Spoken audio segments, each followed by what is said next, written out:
A major problem with the triplex pumps are when one fluid module fails, especially if it's the middle module.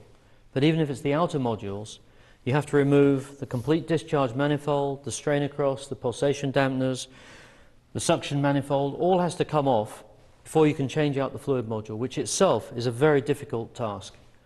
You have to remove the rings from inside, undo nuts that are down at the bottom of the bay, and then you have to lever the fluid module out and replace it, and then replace everything else. With the Quadraplex, it's a simple task of undoing 4 bolts, which are completely through the discharge manifold into the fluid module, remove 2 short 6-inch bolts that go through the bulkhead, and then the fluid module is free to be moved back out of its centering boss and up to be replaced with a brand new one without having to take off any of the front end, both the discharge manifold and the suction manifold. And that's an amazing advantage. It turns a 5-hour job into probably 40 minutes.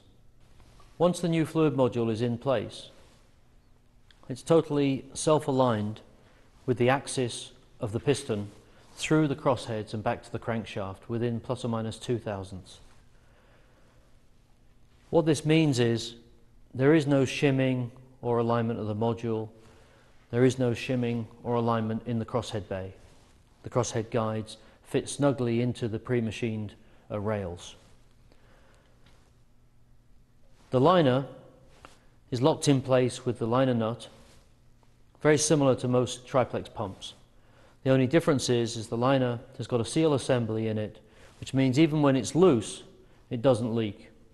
We've tested this liner at just over 5,000 psi, loose, visibly loose, but it doesn't actually leak, which means you have a chance to observe your liners being loose, tighten them up without a leak taking place and cutting out a seal, cutting out material causing fluid module rejection.